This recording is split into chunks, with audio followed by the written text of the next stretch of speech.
আপনি কি নিশ্চিত যে আপনি জান্নাতের সঠিক পথে আছেন? জান্নাত আমাদের জীবনের সবচেয়ে বড় স্বপ্ন এবং চূড়ান্ত গন্তব্য। কিন্তু সেই পবিত্র ঘরে প্রবেশ করার জন্য কি কঠিন সাধনা বা পাহাড় ভাঙতে হবে? উত্তর হলো না। আল্লাহর রাসূল সাল্লাল্লাহু আলাইহি সাল্লাম এমন 3টি সহজ উপায় শিখিয়ে গেছেন যা আপনি আপনার প্রতিদিনের জীবনে খুব সহজেই পালন করতে পারেন। কিন্তু দুঃখজনকভাবে বেশিরভাগ মুসলমানই এই 3টি সহজ পথকে জানেন না, আর না হয় জেনে শুনে অবহেলা করেন। এই ভিডিওটি শেষ হওয়ার আগে আপনি জানতে পারবেন সেই 3টি সহজ আমল কি, যা সরাসরি আপনার জন্য জান্নাতের দরজা খুলে দিতে পারে। তাই একটি সেকেন্ডও মিস না করে মনোযোগ দিয়ে শেষ পর্যন্ত দেখুন, কারণ এটি আপনার জীবনের সবচেয়ে মূল্যবান 5টি মিনিট হতে চলেছে। জান্নাতে যাওয়ার প্রথম সহজ পথটি আমাদের শরীরের খুব ছোট একটি অঙ্গের সাথে সম্পর্কিত। সেটি হলো আমাদের জিহ্বা। রাসূল সাল্লাল্লাহু আলাইহি সাল্লাম বলেছেন, 2টি বাক্য এমন আছে যা উচ্চারণে খুব হালকা, কিন্তু মিজানের পাল্লায় তা পাহাড়ের চেয়েও ভারী এবং আল্লাহর কাছে অত্যন্ত প্রিয়। সেই বাক্য দুটি হলো সুবহানাল্লাহি ওয়া বিহামদিহি সুবহানাল্লাহি আজিম।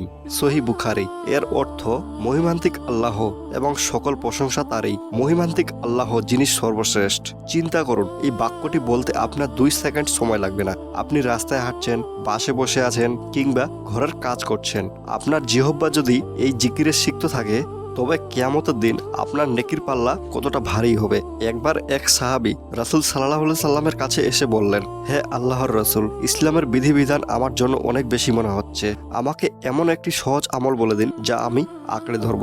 রাসূল সাল্লাল্লাহু আলাইহি সাল্লাম বললেন, তোমার জিহ্বা যেন সবসময় আল্লাহর জিক্রে সিক্ত থাকে। জান্নাতে প্রবেশের জন্য বড় বড় কষ্টসাধ্য ইবাদত সবসময় জরুরি নয়, বরং ধারাবাহিকতা জরুরি। এই সহজ জিকিরটি আপনার পাপগুলোকে সমুদ্রের ফেনার মতো মুছে দিতে পারে। প্রতিদিন 100 বার সুবহানাল্লাহি ওয়া বিহামদিহি পাঠ করলে সাগরের ফেনা পরিমাণ গুনাহ মাফ করে দেওয়া হয়। তাহলে ভাবুন, জান্নাতের পথ কতটা সহজ হয়ে যাচ্ছে। জান্নাতে যাওয়ার দ্বিতীয় সহজ পথটি হলো উত্তম চরিত্র বা হুসনে খুলুক। অনেকেই মনে করেন শুধু নামাজ আর রোজাই জান্নাতের চাবিকাঠি, কিন্তু আপনি কি জানেন কিয়ামতের দিন মুমিনের পাল্লায় উত্তম চরিত্রের চেয়ে ভারী আর কিছু হবে না। রাসূল সাল্লাল্লাহু আলাইহি সাল্লাম বলেছেন, আমি সেই ব্যক্তির জন্য জান্নাতের সর্বোচ্চ স্থানে একটি প্রসাদের জামিন হচ্ছি যার চরিত্র সুন্দর। সুনানে আবু দাউদ। সুন্দর চরিত্র মানে কি? সুন্দর চরিত্র মানে হলো মানুষের সাথে হাসি মুখে কথা বলা, কাউকে কষ্ট না দেওয়া, ক্রোধ সংবরণ করা এবং মানুষের উপকার করা। আসুন একটি ঘটনার কথা স্মরণ করি। একদা রাসূল সাল্লাল্লাহু আলাইহি সাল্লামকে এক মহিলার কথা বলা হলো যে সারা রাত নামাজ পড়ে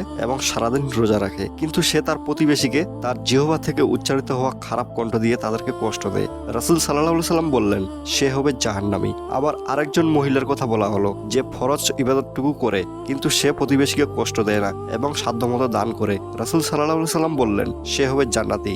জান্নাত পেতে হলে আপনাকে মানুষের প্রিয় হতে হবে। রাস্তা থেকে কষ্টদায়ক বস্তু সরিয়ে ফেলাও ঈমানের অঙ্গ এবং জান্নাতে যাওয়ার ওসিলা হতে পারে। নিজের পরিবারের সাথে, অধীনস্থ কর্মচারীদের সাথে আপনার ব্যবহার কেমন, আজই নিজেকে প্রশ্ন করুন।